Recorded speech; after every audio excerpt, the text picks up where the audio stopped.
पितरों की पुकार। दोस्तों, सनातन धर्म में हर पर्व और उत्सव का गहरा महत्व है। पितृपक्ष, जिसे श्राद्ध पक्ष भी कहा जाता है, वर्ष का वह पवित्र समय है जब हम अपने पूर्वजों को याद करते हैं, उन्हें श्रद्धांजलि अर्पित करते हैं।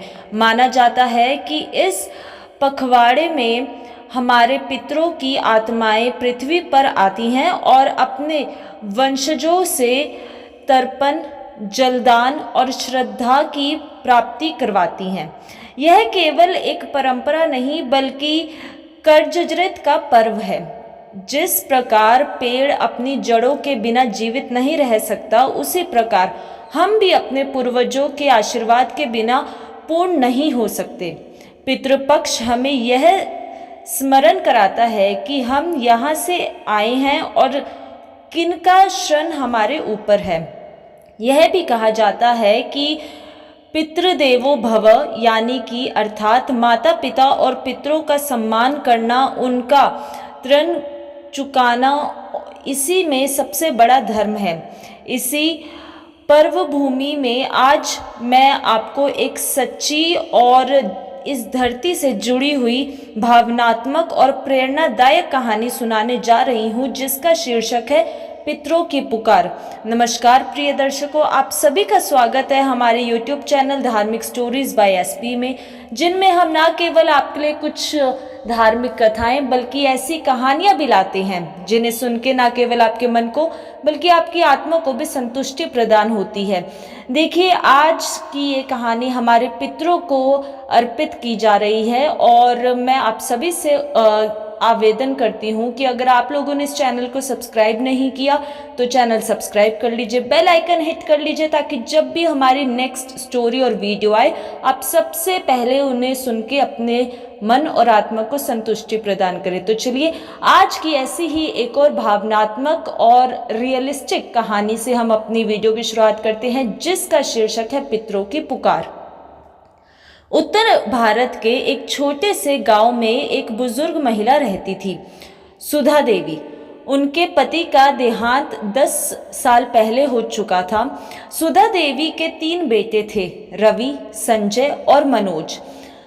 समय के साथ तीनों बेटों की शादी हो गई और वे शहर जाकर अपने अपने परिवार के साथ बस गए। गांव के कच्चे घर में सुधा देवी अकेली रह गई। बेटों के पास नौकरी, बच्चे और अपनी अपनी जिम्मेदारियां थीं। वे साल में मुश्किल से 1-2 बार ही अपनी माँ से मिलने आते थे।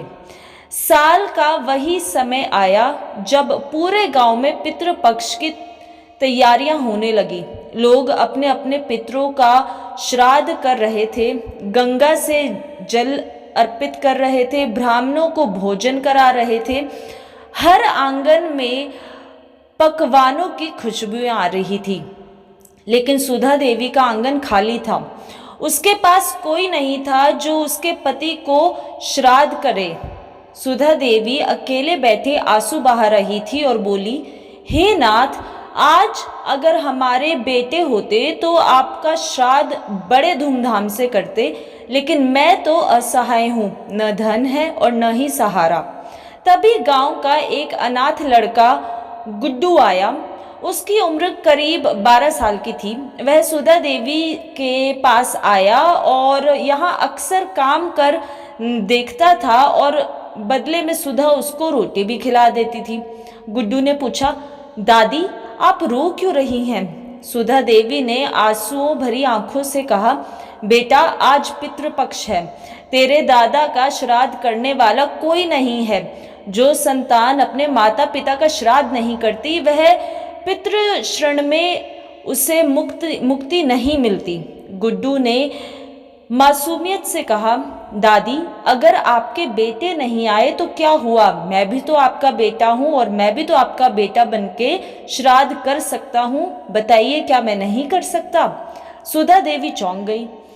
उन्हें लगा जैसे भगवान ने ही गुड्डू के रूप में उसको उत्तर भेजा हो। अगले दिन गुड्डू ने गांव के पंडित जी को बुलाया। सुधा देवी ने अपने गहनों से थोड़े पैसे निकालकर चावल, दाल और सब्जी खरीदी। गुड्डू ने पंडित जी की हर बात ध्यान से सुनी। पिंडदान किया, तर्पण किया। वह हाथ जोड़कर बोला, हे दादाजी, मैं आपका असली पोता नहीं, लेकिन आज दिल से आपको याद कर रहा हूँ, कृपया आशीर्वाद देना। सुधा देवी की आंखें भर आईं। उसने हृदय में सुकून उतर आया। उन्हें लगा जैसे उनके पति की आत्मा चकमुक तर्पण हो चुकी है।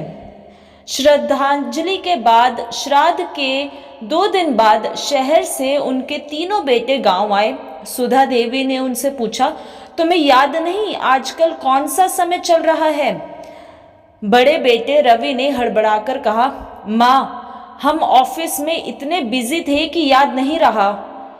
मंझले बेटे यानी कि संजय ने बहाना बनाया, यह सब पुराने जमाने की बातें हैं माँ, शहरों में कोई इनको नहीं मानता। सबसे छोटा बेटा मनोज बोला, वैसे भी हमारे पास पैसे की तंगी चल रही है, कैसे आते, अब आप खुद ही बताओ।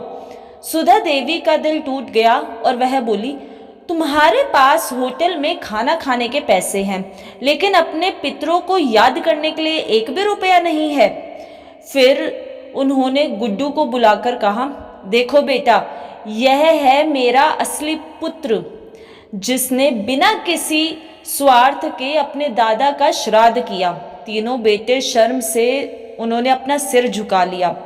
उसी रात सुधा देवी के स्वप्न में अपने पति को देखा और उसने मुस्कुराते हुए कहा, सुधा, आज मेरी आत्मा तृप्त हो गई है। यह बच्चा गुड्डू ही हमारे घर का सच्चा वारिस है। तुम्हारे बेटे भूल सकते हैं, लेकिन इस मासूम को हमारा कर्तव्य निभाया। ईश्वर इसे सुख समृद्धि सब कुछ देगा। सुधा देवी नींद से उठी और आंखों में आंसू उसके निकलने लगे। ऐसे ही कुछ दिन बाद गुड्डू के द्वारा किए गए श्राद्ध की चर्चा पूरे गांव में फैलने लगी। लोग बातें करने लगे और कहने लगे, देखो कैसे एक अनाथ बच्चे ने पितृपक्ष का धर्म निभाया है और सुधा देवी के पितरों को तर्पण दिया है। सच में रक्त से बढ़कर संस्कार होते हैं। गांव वाले गुड्डू की बहुत इज्जत करने लगे। लेकिन सुधा देवी के तीनों बेटे इस बात से असहज हो गए। बड़ा बेटा रवि बोला, अब माँ हमें छोड़कर इस गुड्डू को ही बेटा मान लेना। कल को सारा खेत खलियान घर द्वार इसी को दे देना, फिर मैं तुमसे पूछूंगा। मंझला बेटा संजय बोला, हमें सालों से शहर में रहकर भी माँ के इतना सम्मान नहीं दिया जितना इस अनाथ को दे रही है। गांव वाले भी इससे हमारी हंसी उड़ा रहे हैं। और छोटा बेटा यानी कि मनोज बोला, हमें कुछ करना होगा, नहीं तो हमारी इज्जत मिट्टी में मिल जाएगी। तीनों बेटों ने तय किया कि वह सुधा देवी को शहर ले जाकर अपने पास रखेंगे। उन्होंने आकर माँ से कहा, माँ, आप बूढ़ी हो चुकी हैं, अब गांव में अकेले रहना आपके लिए ठीक नहीं होगा। चलिए हमारे साथ शहर चलिए, वहां आपको सारी सुख सुविधाएं मिलेंगी। सुधा देवी समझ गई कि उनके बेटों की नीयत साफ नहीं है। उन्होंने शांत स्वर में कहा, बेटा, मुझे सुख सुविधा नहीं चाहिए, मुझे तो बस यह घर, यह आंगन और तुम्हारे पिता की यादें चाहिए। और हाँ, वह गुड्डू जिसने मेरा अकेलापन दूर किया है। बेटों ने गुस्से में कहा, अगर आप हमारे साथ नहीं चलेंगी तो समझ लीजिए अब हमारा आपसे कोई संबंध नहीं होगा। सुधा देवी के हृदय में चुभन हुई, लेकिन वे चुप रही। कुछ दिनों बाद गांव में अकाल पड़ गया। खेत सूख गए, लोगों को अन्न भी नहीं मिल रहा था। गुड्डू रोज सुधा देवी के लिए मेहनत करके 2 रोटियां लाता। कभी खुद भूखा रह जाता, लेकिन दादी को कभी भी भूखा नहीं सोने देता। एक दिन सुधा देवी ने आंसू भरे स्वर में कहा, बेटा, तू खुद भूखा रहता है और मुझे खिला देता है। तेरा त्याग देखकर लगता है जैसे ईश्वर ने तुझे मेरे बेटे के रूप में ही भेजा हो। गुड्डू मुस्कुराकर बोला, दादी, मैं भूखा रह सकता हूँ, पर आपको भूखा नहीं देख सकता। आप मेरी माँ जैसी ही तो हैं। तभी पितृपक्ष के अंतिम दिन सुधा देवी ने गुड्डू से कहा, बेटा आज महालय अमावस्या है, यह दिन सबसे पवित्र होता है। आज अगर तू फिर से तर्पण करेगा तो हमारे समस्त पितृ तृप्त होकर तुझे आशीर्वाद देंगे। गुड्डू ने गंगा किनारे जाकर पूरी श्रद्धा से पिंडदान किया। उस रात सुधा देवी को फिर स्वप्न आया जिसमें उसके पति और पितृ प्रकट हुए और सुधा से बोले, सुधा, यह बच्चा तुम्हारे और हम सभी के घर का दीपक है। इसके नसीब में महान कार्य लिखा है। यह तुम्हारे वृद्धावस्था का सहारा होगा और तुम्हारे बेटों की तरह सभी स्वार्थ जो निकले हैं ये कभी भी स्वार्थ नहीं करेगा। पितृपक्ष के कुछ दिन बाद सुधा देवी गंभीर रूप से बीमार हो गई। तीनों बेटे के पास खबर पहुंचाई गई। उन्होंने माँ को बिस्तर पर लेटा देखा और रोते हुए कहा, माँ हमें माफ कर दो, हम आपके धर्म से भटक गए थे। हमें लगा पैसा ही सब कुछ है, पर अब समझ आया कि असली धन तो माता पिता और पितरों का आशीर्वाद होता है। सुधा देवी ने कमजोर स्वर से कहा, बेटा देर से ही सही तुम्हें यह बात समझ तो आई, यही बहुत बड़ी बात है।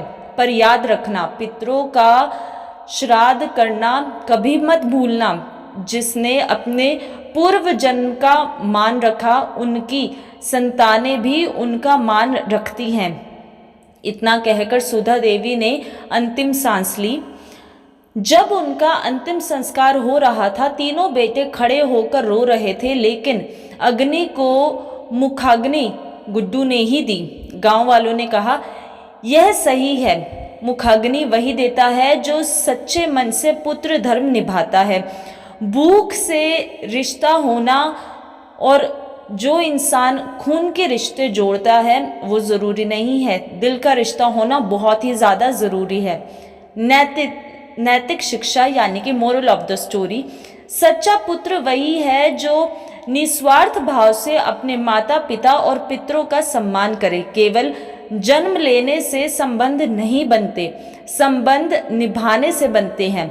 पितृपक्ष हमें यह याद दिलाते हैं कि जो अपनी जड़ों को याद रखता है वही जीवन में सुख, समृद्धि और आशीर्वाद पाता है।